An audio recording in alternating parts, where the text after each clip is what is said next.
الحمد لله والصلاة والسلام على رسول الله وعلى آله وصحبه ومن والاه أما بعد فأعوذ بالله من الشيطان الرجيم بسم الله الرحمن الرحيم وعن أنس بن مالك رضي الله عنه قال جاء أعرابي فبال في طائفة المسجد فزجره الناس فنهاهم رسول الله صلى الله عليه وسلم فلما قضى بوله أمر النبي صلى الله عليه وسلم بذنوب من ماء فأهريق عليه متفق عليه۔ سیدنا انس بن مالک رضی اللہ تعالی عنہ سے روایت ہے، وہ فرماتے ہیں کہ ایک اعرابی آیا، دیہاتی آدمی، گاؤں کا رہنے والا آیا، فبال فی طائفۃ المسجد، اس نے مسجد کے ایک کونے میں، ایک گوشے میں پیشاب کر دیا، فزجرہ الناس، اس کو ڈانٹا لوگوں نے، اس کی لوگوں نے سرزنش کی، فنہاہم رسول اللہ صلی اللہ علیہ وسلم، نبی کریم صلی اللہ علیہ وسلم نے صحابہ کرام کو منع فرما دیا کہ اس کو نہ ڈانٹو، اس کو نہ روکو، اس کو پیشاب کرنے دو۔ فلما قضى بولہ، جب اس نے اپنا پیشاب مکمل کر لیا، امر النبی صلی اللہ علیہ وسلم، نبی کریم صلی اللہ علیہ وسلم نے حکم دیا، بذنوب من ماء، پانی کے ایک ڈول کو بہا دینے کا، فأہریق علیہ، وہ ڈول اس پیشاب کے اوپر بہا دیا گیا۔ یہ روایت بخاری اور مسلم کے اندر موجود ہے۔ سب سے پہلے اس حدیث کے جو راوی ہیں انس بن مالک رضی اللہ تعالی عنہ، انس بن مالک بن نضر، اور کنیت تھی ان کی ابو حمزہ، انصار کے قبیلہ خزرج کے ساتھ ان کا تعلق ہے، اس لیے انصاری اور خزرجی کہلاتے ہیں۔ جب نبی کریم صلی اللہ علیہ وآلہ وسلم مدینہ منورہ میں آئے، اس وقت ان کی عمر 10 سال تھی۔ ان کی والدہ ام سلیم رضی اللہ تعالی عنہ ان کو لے کر نبی علیہ السلام کے پاس آئیں اور کہا، اللہ کے پیغمبر علیہ السلام، ھذا انس غلام، یہ میرا بیٹا انس ہے، یہ بھی جوانی کی عمر کو، لڑک پن کی عمر میں ہے، جوانی کو پہنچنے والا ہے، یہ آپ کی خدمت کے لیے۔ آپ نے قبول فرمایا اور ان کے لیے برکت کی دعا بھی کی، اور فرمایا، اللہم اکثر مالہ وولدہ وادخلہ الجنہ، اے اللہ اس کے مال میں بھی اضافہ کر دے، اس کی اولاد میں بھی اضافہ کر دے، اور اس کو جنت کے اندر بھی داخل فرما۔ حضرت انس کہتے ہیں رضی اللہ عنہ کہ 2 دعائیں قبول ہوتی ہوئی تو میں نے اپنی آنکھوں سے دیکھ لی ہیں۔ فلقد دفنت لصلبی سوا ولد ولدی 125، میں نے اپنی سلبی اولاد، یعنی پوتوں کے علاوہ جو سلبی اولاد ہے، ان میں سے 125 بچے اپنے ہاتھوں سے دفنا دیے ہیں۔ اتنی میری اولاد زیادہ ہے، جو پوتے ہیں وہ اس کے علاوہ ہے، اور اسی طرح جو میری زمین ہے وہ سال کے اندر 2 مرتبہ پھل دیتی ہے۔ یہ 2 دعائیں تو میں نے اپنی زندگی میں دیکھ لیں، اے اللہ اس کے مال کو بڑھا دے اور اس کی اولاد کو بڑھا دے، اور مجھے امید ہے کہ اللہ تعالیٰ نبی علیہ السلام کی تیسری دعا بھی قبول فرمائیں گے اور مجھے جنت کا داخلہ دیں گے۔ نبی علیہ السلام کی وفات تک آپ کی خدمت کرتے رہے، اس کے بعد مدینہ میں رہے، اور پھر وہاں سے آپ کی وفات کے بعد کچھ عرصہ مدینہ میں رہے، پھر بصرہ چلے گئے اور سن 90 ہجری میں بصرہ کے اندر فوت ہوئے۔ یہ حدیث صحیح البخاری کے اندر بھی ہے، اور یہ حدیث صحیح بخاری میں امام بخاری رحمۃ اللہ علیہ اس کو کئی ایک مقامات پہ لے کے آئے ہیں، اور یہ روایت صحیح مسلم کے اندر بھی موجود ہے۔ اس حدیث کے جو الفاظ ہیں ان میں سے ایک لفظ ہے اعرابی، یہ دیہات کے اندر رہنے والے انسان کو اعرابی کہتے ہیں۔ چونکہ پہلے زمانے کے اندر جو لوگ دیہاتوں میں رہتے تھے، ان کا شہروں کے اندر آنا جانا، شہریوں کے ساتھ ان کا میل جول کم ہوتا تھا۔ کسی ضرورت کے لیے کسی نے شہر کا رخ کرنا، پیدل سفر کرنے ہوتے تھے، یا گھوڑے وغیرہ، خچر وغیرہ، اونٹ وغیرہ، ان پہ سفر ہوتا تھا،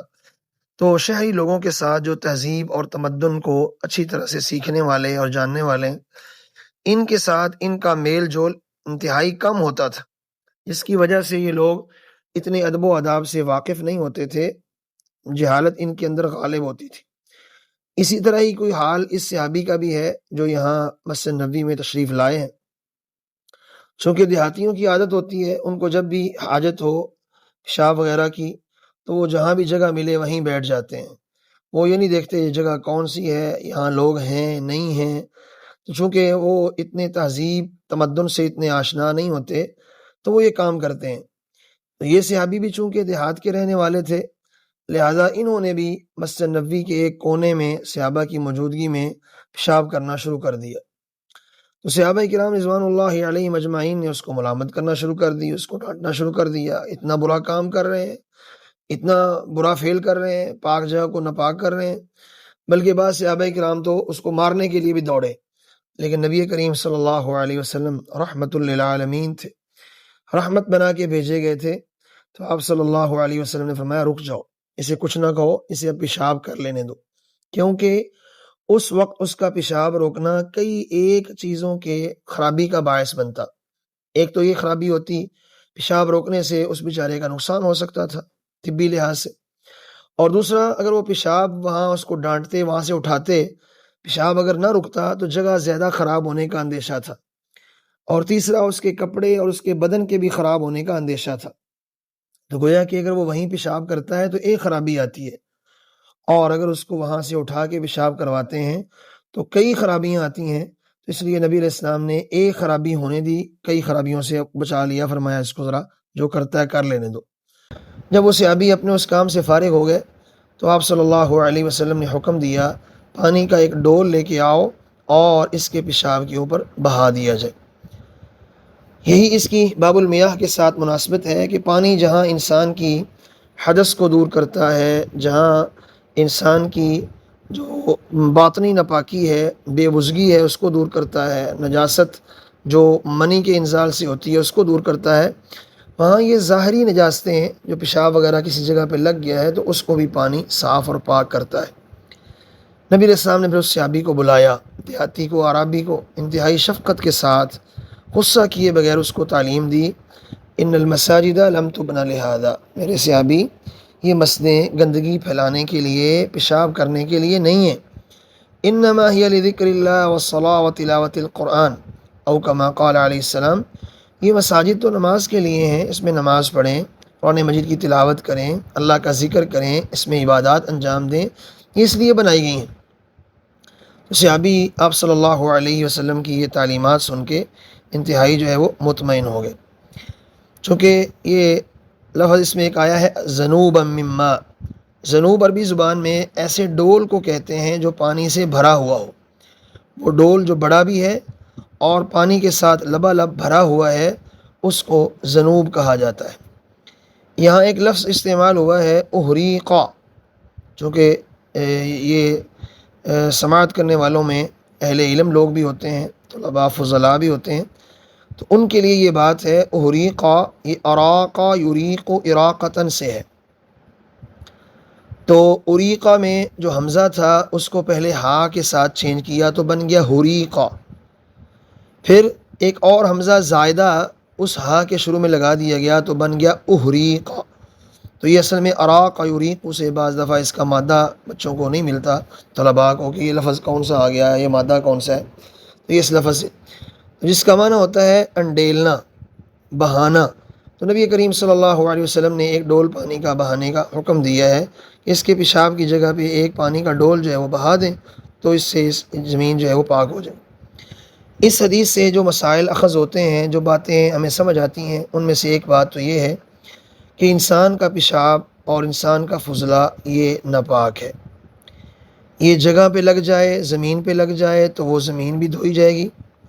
بدن پہ لگ جائے تو بدن دھویا جائے گا، کپڑے پہ لگ جائے تو کپڑا دھویا جائے گا، برتن پہ لگ جائے تو برتن دھویا جائے گا، جب تک آپ اس کو دھوئیں گے نہیں وہ پاک نہیں ہوتا۔ اس حدیث سے یہ بھی ثابت ہوتا ہے اگر زمین کے اوپر کسی نے پیشاب کر دیا ہے تو وہاں سے مٹی اٹھا کے لے جانا اور نئی مٹی وہاں ڈالنا یہ ضروری نہیں ہے، آپ صرف وہاں پہ ایک ڈول پانی کا بہا دیں، اس سے ہی وہ پاک ہو جاتی ہے۔ نبی علیہ السلام نے صرف ایک ڈول پانی بہانے کا حکم دیا، وہاں سے مٹی منتقل کرنے کا کہ یہ مٹی لے جاؤ اب یہ ناپاک ہو گئی ہے، اور نئی مٹی لا کے یہاں پہ ڈال دو۔ اللہ کے پیغمبر صلی اللہ علیہ وسلم نے یہ بات جو ہے وہ بیان نہیں کی، صحابہ کرام کو نہیں بتائی، صرف اور صرف آپ صلی اللہ علیہ وسلم نے ایک ڈول پانی کا وہاں انڈیلنے کا اور بہانے کا حکم دیا تھا۔ تو لہذا یہ حدیث بتاتی ہے کہ وہاں سے ہمیں مٹی وغیرہ منتقل کرنے کی ضرورت نہیں ہے، وہ صرف اور صرف پانی کا ڈول بہا دینے سے ہی وہ زمین جو ہے وہ پاک ہو جائے گی۔ ساتھ ہی آپ نے یہ بھی فرمایا انما بعثتم میسرین ولم تبعثوا معسرین، میرے صحابہ تم آسانیاں کرنے والے بنا کے بھیجے گئے ہو، تم مشقت کرنے والے بنا کے نہیں بھیجے گئے۔ یہاں ایک بات اور بھی یاد رکھیے گا، ایک روایت جو سنن ابی داؤد وغیرہ میں آتی ہے اس میں یہ ہے کہ آپ صلی اللہ علیہ وسلم نے وہاں سے مٹی اکھیڑنے کا حکم دیا، خذوا ما بال علیہ من تراب، اس مٹی پر اس نے پیشاب کیا ہے وہ مٹی اٹھاؤ یہاں سے، اس کو اٹھا کے پھینک دو۔ تو لیکن وہ روایت معضل بھی ہے، مرسل بھی، وہ روایت مرسل ہونے کی وجہ سے ضعیف روایت ہے، کمزور روایت ہے۔ صحیح روایت جو صحیح بخاری کے اندر ہے وہ صرف یہی ہے کہ آپ نے وہاں ایک ڈول پانی کا بہانے کا حکم دے دیا۔ شیخ الاسلام ابن تیمیہ رحمۃ اللہ علیہ نے اور ان کے شاگرد رشید امام ابن قیم رحمۃ اللہ علیہ نے یہاں پہ ایک بات اور بھی کی ہے، جو امام شافعی کا قول بھی ہے اور امام احمد سے بھی ایک روایت مروی ہے، وہ یہ ہے اگر زمین کے اوپر کسی نے پیشاب کر دیا ہے اور دھوپ لگنے سے، ہوا پڑنے سے وہ خشک ہو گیا، وہاں سے بو بھی نہیں آ رہی، اس کے اثرات جو ہیں بالکل زائل ہو چکے ہیں، ختم ہو چکے ہیں، پتہ ہی نہیں چل رہا یہاں پیشاب ہوا ہے کہ نہیں ہوا، تو اس طرح سے بھی وہ زمین پاک ہو جاتی ہے۔ لیکن چونکہ صحابی نے، وہ دیہاتی نے نیا نیا پیشاب کیا تھا اور اس کا خشک ہونا ذرا دیر سے تھا، اس لیے آپ نے تازے تازے کے اوپر پانی بہانے کا حکم دے دیا ہے۔ تو خشک ہو جائے تو تب بھی وہ پاک ہو جاتا ہے۔ اس کی دلیل ابو داود وغیرہ اور ابن ماجہ وغیرہ میں حدیث ہے، عبداللہ ابن عمر بیان کرتے ہیں کانت القلاب تبول، کتے آتے اور پیشاب کرتے، آتے بھی اور جاتے بھی اور پیشاب بھی کرتے مسجد میں، فی زمان رسول اللہ، اللہ کے نبی علیہ السلام کے زمانے میں، فلم یکونوا یرشون شیئا من ذلک، صحابہ کرام وہاں چھینٹے بھی نہیں مارتے تھے۔ وجہ کیا ہوتی، جب وہ پیشاب کر کے جاتے پیشاب خشک ہو جاتا اور اس کے جو اثرات ہیں وہ سارے کے سارے ختم ہو جاتے ہیں، کیونکہ سب جانتے ہیں عرب کا علاقہ انتہائی گرم علاقہ ہے، وہاں بہت زیادہ گرمی پڑتی ہے، تو خشک ہونے سے جب اس کے اثرات زائل ہو گئے تو وہ پاک ہو گئے، اس لیے آپ صلی اللہ علیہ وسلم نے بھی اس کو پاک کرنے کا حکم نہیں دیا۔ تو بہرحال اگر وہ تر جگہ ہے اور آپ نے اس کو یوز کرنا ہے نماز وغیرہ کے لیے تو وہاں ایک ڈول پانی کا بہا دیں، اور اگر پیشاب وغیرہ کسی نے کیا اور وہ خشک ہو چکا، تو نماز پڑھنے کی باری وہ خشک ہو گیا تھا اور اس کے اثرات بھی بالکل زائل ہو گئے تھے، تو پھر ٹھیک ہے، پھر پانی وغیرہ ڈالنے کی ضرورت جو ہے وہ نہیں ہے۔ یہ روایت یہ بھی سمجھاتی ہے کہ مسجدوں کا احترام کرنا ضروری ہے اور مسجدوں کو پاک کرنا بھی ضروری ہے۔ مسجد کے اندر سے گندگی لانا، مسجد میں گندگی پھیلانا، مسجد میں نجاست کرنا، یہ سب کچھ جائز نہیں ہے، بلکہ کیونکہ صحیح بخاری کے علاوہ باقی ائمہ نے جو یہ روایت پیش کی ہے اس میں یہ لفظ بھی ہیں، فرمایا ان هذا المساجد لا تصلح لشيء من هذا البول والقدر، یہ مسجدیں پیشاب کرنے اور گندگی پھیلانے کے لیے نہیں ہیں، تو لہذا مسجد کو صاف رکھیں، اس کا احترام رکھیں، اس کے اندر سے گندگی وغیرہ کو ختم کریں۔ اس حدیث سے نبی علیہ السلام کا حسن اخلاق بھی سامنے آتا ہے کہ کس قدر آپ نے نرمی اور شفقت کے ساتھ اس کو سمجھایا اور صحابہ کرام نے ڈانٹا، اس کو مارا، یہی وجہ اس نے دعا کی اللہم ارحمنی و محمد، اے اللہ میرے اوپر اور محمد صلی اللہ علیہ وسلم پر رحم کرنا، صحیح بخاری میں ہے، ولا ترحم معنا احدا، کسی اور پہ رحم نہ کرنا۔ کیوں؟ نبی علیہ السلام نے اس سے محبت کی تھی، شفقت سے سمجھایا تھا، باقی صحابہ نے ڈانٹا، تو اس لیے اس نے کہہ دیا یا اللہ میرے اوپر اور نبی علیہ السلام پر رحم کر، کسی اور پہ نہ کر۔ تو خیر آپ نے اس کو بھی منع کر دیا کہ نہیں بھائی تہجرت واسعاً، تو نے ایک بڑی اللہ کی رحمت وسیع تھی جس کو تو نے تنگ کر دی ہے، اللہ کی رحمت بڑی وسیع ہے، ان کے لیے بھی رحمت کی دعا کر دی۔ اس روایت نے یہ بھی بتایا جب کئی ایک خرابیاں جمع ہو جائیں، ایک وقت میں 3-4 خرابیاں جمع ہو گئی ہیں، تو ان میں سے اس خرابی کا ارتکاب کرنے دیا جائے جو جس کے ارتکاب کرنے سے نقصان کم ہے۔ ایک بندہ ایک وقت میں 3-4 خرابیاں کر رہا ہے، تو جس خرابی کے اندر نقصان کم ہے آپ اس کو اس سے روکیں، جس خرابی میں نقصان زیادہ ہے اس سے نہ روکیں۔ جیسے آپ صلی اللہ علیہ وسلم نے صحابہ اس کو پیشاب کرنے سے روک رہے تھے، لیکن نبی علیہ السلام نے فرمایا نہیں پیشاب کرنے دو، کیوں؟ اس کو پیشاب سے روکنے میں خرابیاں زیادہ ہونی تھیں، جب وہ اٹھتا پیشاب کنٹرول نہیں ہونا تھا، مسجد کے اندر اور بھی جگہ گیلی ہو جاتی، اس کے کپڑے بھی خراب ہو جاتے، اس کا بدن بھی گندا ہو جاتا، یہ خرابیاں زیادہ تھیں۔ تو نبی علیہ السلام نے وہ خرابی کرنے دی جو خرابی جو ہے وہ کم چیز والی تھی۔ تو اگر ایک کام کرنے سے خرابی کم ہو رہی ہے، اگر اس سے روکیں تو زیادہ خرابیاں آئیں گی، تو پھر کوئی کم خرابیوں والا جو کام ہے وہ کرنے دیا جائے اور زیادہ خرابیوں سے بچا لیا جائے۔ یہ اہل علم نے بھی اس روایت سے مسئلہ اخذ کیا ہے اور اس سے یہ بات اہل علم نے اخذ کی ہے۔ جیسے کہ شیخ محمد بن صالح العثیمین ہیں، انہوں نے بھی یہ بات نقل کی ہے، اور اسی طرح اور بھی کئی ایک مفسرین محدثین شارحین نے، توضیح الاحکام والے نے بھی اس کو ذکر کیا اور دیگر نے بھی شارحین نے اس کو ذکر کیا ہے۔ یہ روایت یہ بھی بتاتی ہے کہ جب انسان شہری زندگی سے دور ہو جائے،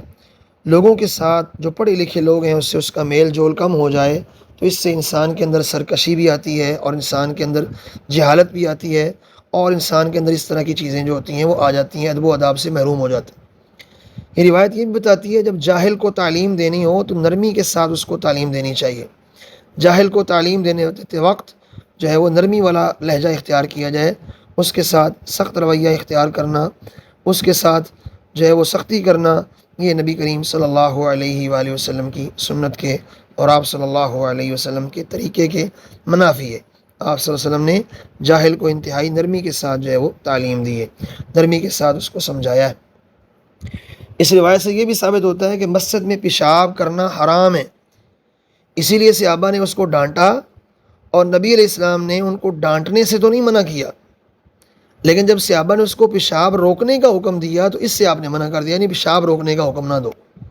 یہ نہیں کہا اس کو کہ ڈانٹو نہیں، اس کو نہیں، ڈانٹنے سے منع نہیں کیا، بل ایک روایت میں لفظ ہیں بھی لا تضریمو، اس کو ڈانٹو نہیں، اس کی سند میں اگرچہ اختلاف۔ تو بہرحال اس سے ثابت یہ بات ضرور ہوتی ہے کہ یہ مسجد کے اندر پیشاب وغیرہ کرنا یہ حرام ہے، یہ جائز نہیں۔ یہ حدیث یہ بھی بتاتی ہے جب آپ کوئی برائی دیکھیں تو فی الفور اس پر جو ہے وہ نکیر کریں، فی الفور اس سے روکیں۔ ہاں اگر فی الفور روکنے کے اندر خرابی کے بڑھنے کا امکان ہے تو پھر کچھ دیر کے لیے ویٹ کر لینا، انتظار کر لینا، یہ بھی اس سنت سے اللہ کے نبی صلی اللہ علیہ وآلہ وسلم کی اس حدیث سے ثابت ہوتا ہے کہ آپ صلی اللہ علیہ وسلم نے یہ کام کیا۔ یہ روایت یہ بتاتی ہے کہ مساجد کی صفائی فرض کفایہ ہے، اگر یہ فرض عین ہوتا سب سے پہلے آپ صلی اللہ علیہ وسلم اٹھ کے اس پیشاب کو صاف کرتے، نہ کہ صحابہ کرام کو حکم دیتے۔ اس روایت یہ بھی بتاتی ہے کہ لوگوں کے ساتھ معاملہ کرتے ہوئے ان کے مقام و مرتبے کا لحاظ رکھنا چاہیے، چونکہ دیہاتی جاہل تھا اس لیے نبی علیہ السلام نے اس کو اس طرح سمجھایا۔ اگر وہ اہل مدینہ میں سے ہوتا تو اس کے ساتھ یہ رویہ نہ کیا جاتا، جیسے کہ صحیح بخاری کے اندر یہ روایت موجود ہے، حضرت عمر نے 2 بندوں کو مسجد نبی میں بات کرتے ہوئے دیکھا، بلایا ان کو کنکری مار کے، ایک صحابی کو کنکری ماری، ان کو بلا کے لاؤ، فرمایا کہاں سے آئے ہو؟ انہوں نے کہا جی ہم فلاں جگہ سے آئے ہیں، طائف والی سائڈ کا نام لیا۔ فرمایا اگر تم مدینے کے ہوتے تو میں تمہیں اچھی طرح سزا دیتا۔ مطلب یہ ہے کہ جو جاہل نہیں ہے اس کے ساتھ اگر غصہ کر لیا جائے سمجھانے کے لیے اور ڈانٹ دیا جائے تو اس میں بھی اجازت معلوم ہوتی ہے کہ اس کو ڈانٹا جا سکتا ہے۔ مسجد یہ جائے نماز ہے، اس کا پاک ہونا، یا جہاں بھی آپ نماز پڑھیں اس کا پاک ہونا ضروری ہے۔ اسی طرح جہاں آپ اٹھتے بیٹھتے ہیں اس جگہ کو بھی صاف رکھنا، پاک رکھنا ضروری ہے۔ تو یہ تمام باتیں اس حدیث سے ثابت ہوتی ہیں۔ اللہ سبحانہ و تعالیٰ سے دعا ہے اللہ تعالیٰ ہمیں قرآن و سنت کی صحیح سمجھ عطا فرمائے اور اس کے مطابق زندگی ڈالنے کی اللہ توفیق دے۔ السلام علیکم ورحمۃ اللہ وبرکاتہ۔